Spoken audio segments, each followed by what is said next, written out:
Organic कुछ नहीं है, वैसे डिजिटल में डिजिटल कुछ नहीं है, विकसित में विकास नहीं है। आत्मनिर्भर भारत की सच्चाई इतनी खराब है कि हम इतने ज्यादा चाइना पे डिपेंड हो चुके हैं जिसकी हद नहीं, और कहा जा रहा है भारत आत्मनिर्भर भारत बने।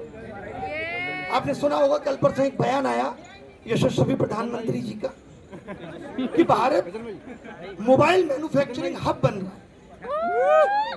आपको पता है पहले ये मोबाइल मैन्युफैक्चरिंग हब चाइना था और हमारे देश की कोई कंपनी नहीं, ये सब ताइवान, साउथ कोरिया, यूएसए, इन्हीं की कंपनी है। उनको लगा यार चाइना हब बन रहा है, चाइना पे डिपेंडेंसी हो जाएगी, तो उन्होंने दिमाग लगा के बोला कि भारत में कर लेते हैं, और उन्होंने भारत में कुछ एस्टेब्लिशमेंट कर दिया। उस पर हम खुशी से फूले नहीं समा रहे कि हमारे देश में मोबाइल मैन्युफैक्चरिंग हो रही है।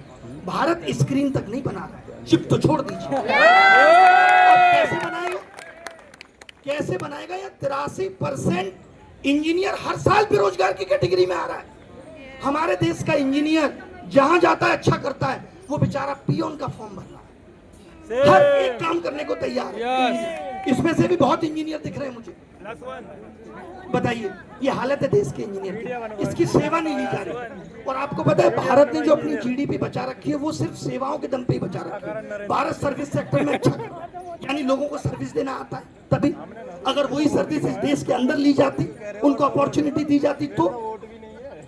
और फिर न्यूज में क्या आता है, सिलेंडर तो कनाडा में भारत से महंगा है। वहां के लोगों की औकात है कि उससे भी महंगा खरीद लेंगे।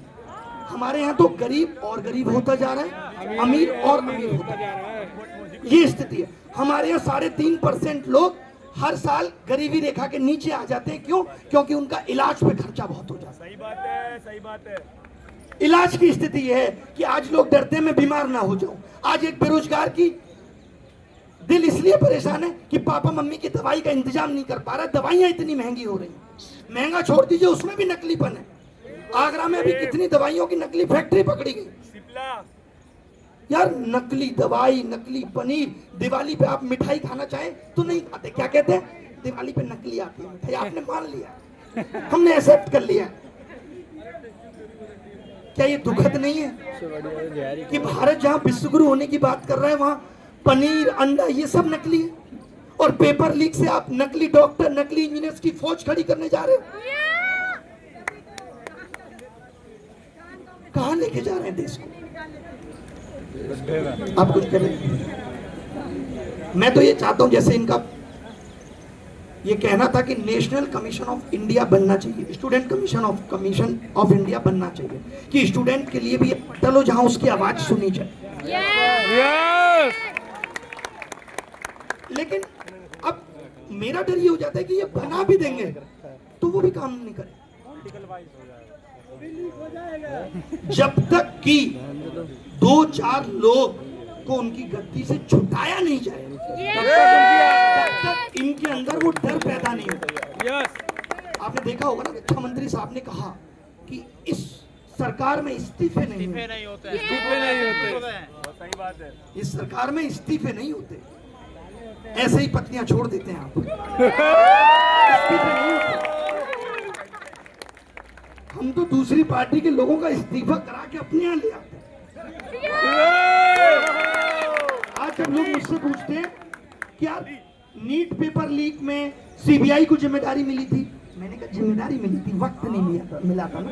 वक्त में तो वो विपक्ष के नेताओं पे काम करने में जा रहा था उसका, कि किसको अपने पास लाना। शुरुआत हुई थी कांग्रेस मुक्त भारत बनाएंगे, आज बीजेपी युक्त कांग्रेस हो गई। नहीं हुई तो बताओ ना। सिंधिया साहब पे सवाल उठते थे, आज सिंधिया साहब सवाल उठा नहीं पा रहे। बगल में प्याज लगा रहे, बगल में प्याज। एक नेता जिसने आपके अंदर उम्मीद जगाई थी कि मैं तुम्हारी आवाज बनूंगा, इंस्टाग्राम का प्रधानमंत्री, मैं तुम्हारी आवाज बनूंगा, इंस्टाग्राम का प्रधानमंत्री, उस आदमी की आवाज निकल ली गई भाई। अब सिर्फ पत्नी की आवाज आ रही है। ये दुखद नहीं? ये मैं इसलिए बता रहा हूं ताकि आप लोगों के अंदर मैं ये भरोसा दिला पाऊं कि सरकार की मंशा देश को आगे ले जाने में नहीं है। अगर ऐसा होता तो हमारा जो हर साल का गुड्स पे डेफिसिट है वो लगातार बढ़ रहा है।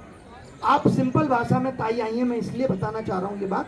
अगर एक कंपनी 2020 में 20 करोड़ के लॉस पे थी, फिर 40, फिर 50 और अब 350 पे पहुंच गई, तो मैं पूछना चाहता हूँ क्या ये सही दिशा है उस कंपनी की? नहीं, यही हो रहा है भारत। ट्रेड डेफिसिट लगातार बढ़ रहा है।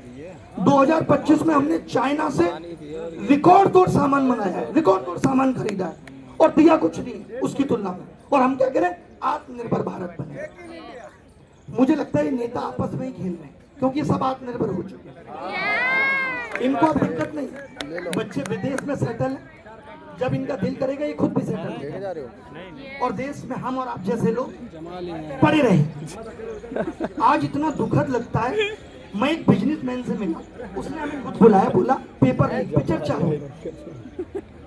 मैंने कहा अच्छी बात है, चर्चा होगी। तो बोला लेकिन धर्मेंद्र प्रधान का इस्तीफा नहीं होना चाहिए, जैसे मीडिया में भी आजकल होता है। सिस्टम में कमी है। What the hell is this? किसके हाथ में है ये सिस्टम?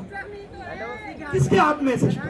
नरेंद्र धर्मेंद्र। बात बताइए, आपका एक भाई बदमाश निकल जाए, रोज लोगों को लूट कर लाए, आप कहें इस परिवार में दिक्कत है। अरे बाप में दिक्कत है जो इस परिवार को चला रहे हैं, वो इसको संस्कार नहीं दे पाए, मानेंगे या नहीं? और सिस्टम में दिक्कत, कौन जिम्मेदार है उस दिक्कत के लिए? तो वो भाई साहब कह रहे कि नहीं जी ये बात नहीं होगी, मेरी तो कल को 30,000 करोड़ की 100 कंपनियां बनने को तैयार है, मैं कुछ नहीं बोलूंगा ऐसे। उसने हमें भेज दिया। लेकिन मैं क्या बहुत अनफिल्टर्ड हूं, मैं किसी के बाप से नहीं डरता। मैंने बोला कि भाई क्या सुंदर दृश्य होगा। आज मैं उन सारे बिजनेसमैन को कहना चाहता हूं, अडानी अंबानी और भी जितने हैं जो इन सब मुद्दों पे आवाज नहीं उठा रहे, कि जिनकी भी 400 करोड़ 500 करोड़ की कंपनियां चल रही हैं, वो नहीं बोलेंगे डर से।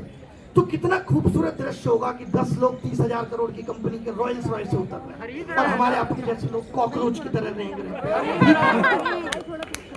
ये अच्छा दृश्य होगा, ये दृश्य अच्छा होगा कि कॉकरोच रेंग रहे हैं।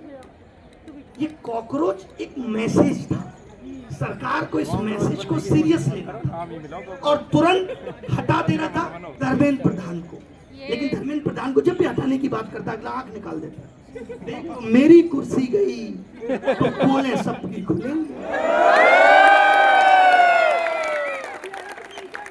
छोटी सी कंपनी में अगर कोई आदमी ठीक से काम ना करे, 10 गलती हो जाए, 10 तो ज्यादा बता रहा हूं मैं, 5 गलती पे उसको हटा दिया जाता, 10 पे तो फायर कर दिया जाता, भाई कहीं और नौकरी ढूंढ। यही हो रहा है देश में। सही बात है।